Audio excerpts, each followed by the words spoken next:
أعوذ بالله من الشيطان الرجيم بسم الله الرحمن الرحيم بسم الله الرحمن الرحيم. Assalamualaikum warahmatullahi wabarakatuh. Syukur alhamdulillah kita dapat berjumpa lagi di channel ini. Shalawat serta salam semoga tetap tercurahkan pada junjungan kita baginda Nabi Muhammad sallallahu alaihi wasallam.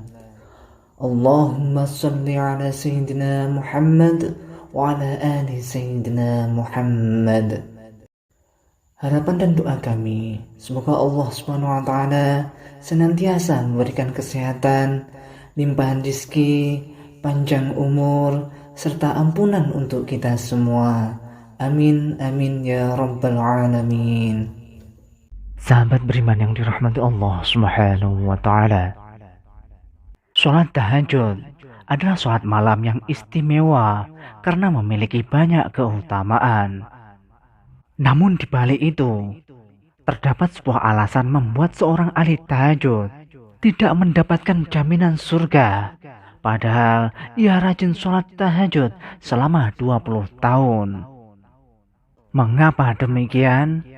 Mari sahabat kita simak sampai akhir. Ada sebuah kisah tentang seorang ahli tahajud yang bernama Abu bin Hashim.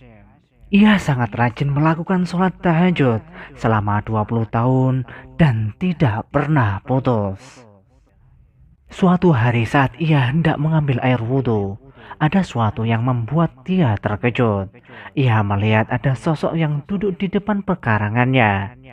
Abu bin Hashim berkata kepadanya, "Wahai Abdullah, siapakah engkau?" Orang tersebut tersenyum lalu berkata, "Saya adalah malaikat utusan Allah." Abu bin Hashim kaget, tapi bangga dengan kedatangan malaikat mulia. Lalu Abu bin Hashim bertanya kembali, "Apa yang kamu lakukan di sini?"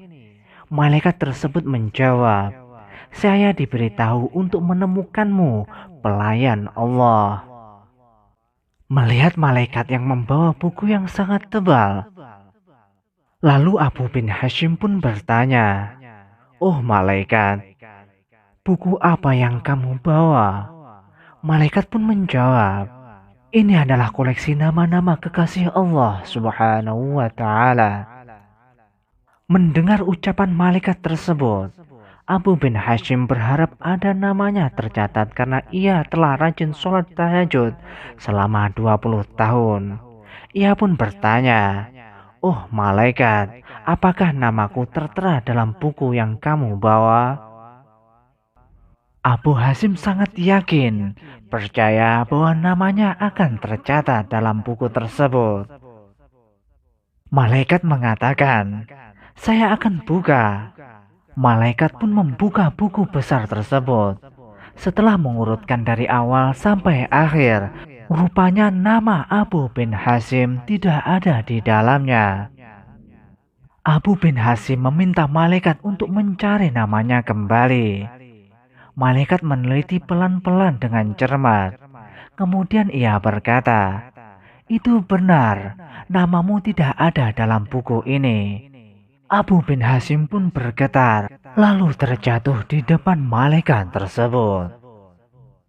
Abu bin Hashim menangis dan mengeluarkan air mata yang sangat banyak.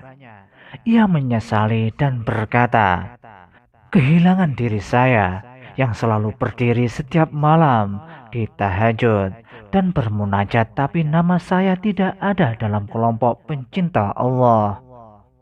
Keluhnya yang masih menangis sesenggukan. Malaikat berkata lagi, "Wahai Abu bin Hashim, saya tahu Anda bangun setiap malam saat yang lain tidur, wudhu dengan air dingin saat yang lain tertidur di tempat tidur. Tapi tangan saya dilarang Allah untuk menulis nama Anda."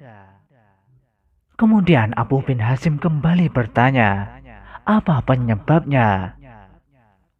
Dan malaikat mulai menjelaskan, Anda bersedia pergi ke Allah, tapi Anda bangga pada diri sendiri dan bersenang-senang memikirkan diri sendiri.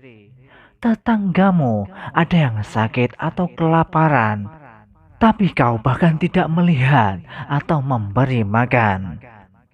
Bagaimana mungkin kamu bisa menjadi kekasih Allah jika kau sendiri tidak pernah mencintai makhluk yang diciptakan oleh Allah Subhanahu wa Ta'ala? Mendengar apa yang disampaikan oleh malaikat, Abu bin Hasim serasa disambar petir di siang bolong. Dia menyadari bahwa hubungan ibadah manusia tidaklah hanya kepada Allah, hablum minallah, tetapi juga kepada sesama manusia, hablum minannas. Sahabat beriman yang dirahmati Allah Subhanahu wa Ta'ala, ternyata ibadah serajin apapun kalau niat memamerkan, niat dianggap manusia, tidak peduli dengan kesusahan yang melanda di sekitarnya, maka akan dibenci oleh Allah Subhanahu wa Ta'ala. Wallahu a'lam bishawab. Semoga dapat bermanfaat untuk kita semua. Wassalamualaikum warahmatullahi wabarakatuh.